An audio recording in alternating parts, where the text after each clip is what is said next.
6. This morning, we are getting better insight into the chaotic night that dispatchers had on the 4th of July.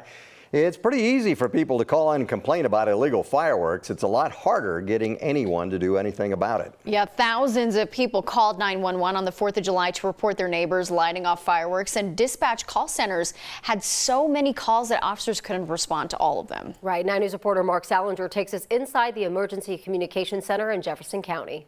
224, copy on a motor vehicle theft. We come in prepared for it to be a real busy day.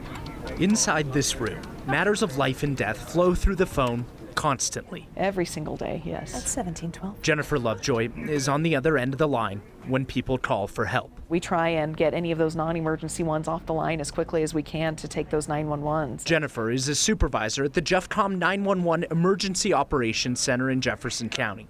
The calls wouldn't stop coming in last night. People don't realize, even though there's fireworks going on, we're also getting car accidents, and we had a couple of fires. We had serious medical calls, so we've still got to make sure that we're available for those. The county created its own special non-emergency phone number for people to call in with fireworks complaints on the 4th of July.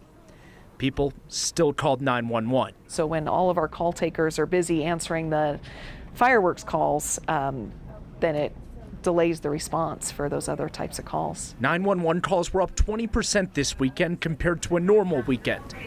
More than 7,500 calls came into the non-emergency line this weekend, up more than 30% from the weekend before. We get all these fireworks calls, so we'll have a long list that we're passing along to the different agencies, and then they all had kind of different strategies for their own enforcement. Some police departments actually respond to fireworks calls. Few actually write citations.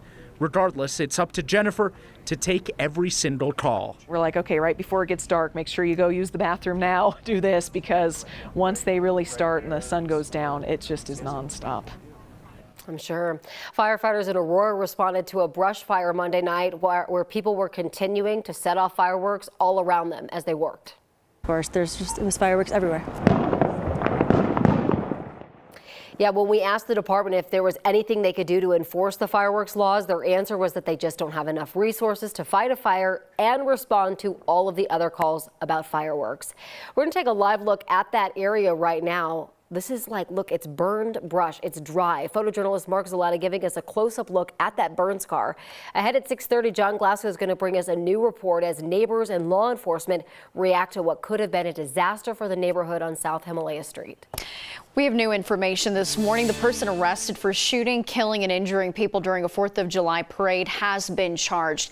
That suspect now faces 7 counts of first-degree murder. The shooting spree in Highland Park, Illinois, left 7 people dead, injured more than 30 others. Prosecutors say more charges related to each of the victims are coming. And new from Uvalde, Texas, the mayor is asking for the removal of a district attorney. Christina Mitchell Busby was supposed to connect victims of the Robb Elementary shooting to financial services. Now Mayor Don McLaughlin and State Senator Roland Gutierrez claim that she failed to deliver in a timely manner. McLaughlin is asking the Texas Department of Emergency Management to take over the role. And this weekend, Denver's NAACP chapter is hosting a discussion with local law enforcement in response to all the recent mass shootings. A representative from the organization says many of its members are asking more questions about concealed weapons permits. The meeting is going to happen Saturday morning over Zoom. Coloradans who tried to help overturn the 2020 election to keep President Trump in power are now being called to testify in Georgia.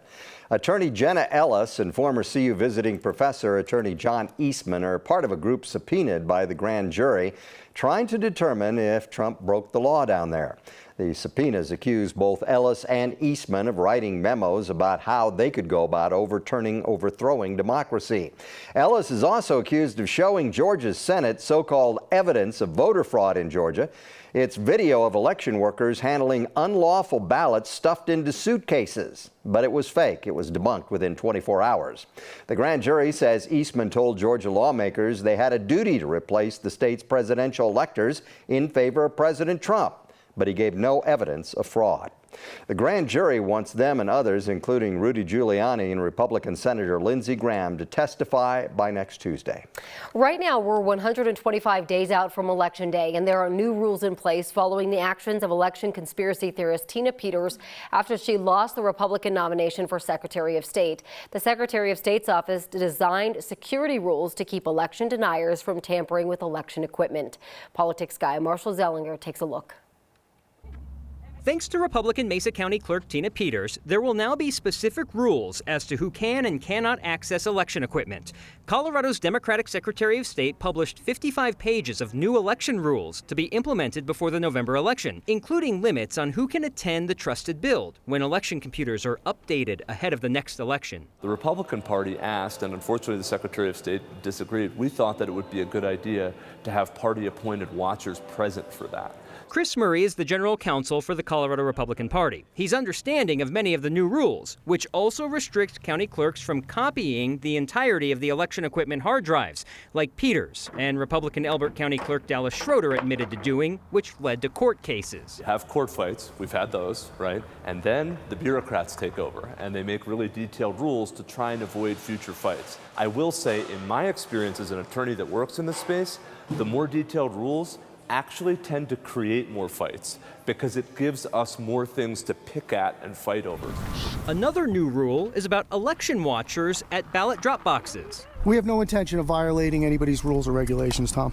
In 2020, a so-called First Amendment auditor stood near a ballot drop box outside the Arapahoe County Administration Building, recording video of people turning in their ballots. That was not against the rules. We want to protect our voters' right to vote without feeling intimidated or harassed or being prevented from voting in an unsafe manner. Now, under the new rules, one election watcher from each party can stand near ballot drop boxes, as long as they go through training, are certified, wear a badge, and don't record video or take pictures. Inside of a vote center, you can't have someone filming or getting too close to a voter, and those same rules will apply now to watchers that are at the 24-hour drop boxes. Now, not all proposed rules made it to the final draft. One rule that was considered would have given clerks the power to reject candidate nicknames that contain a political slogan or political speech.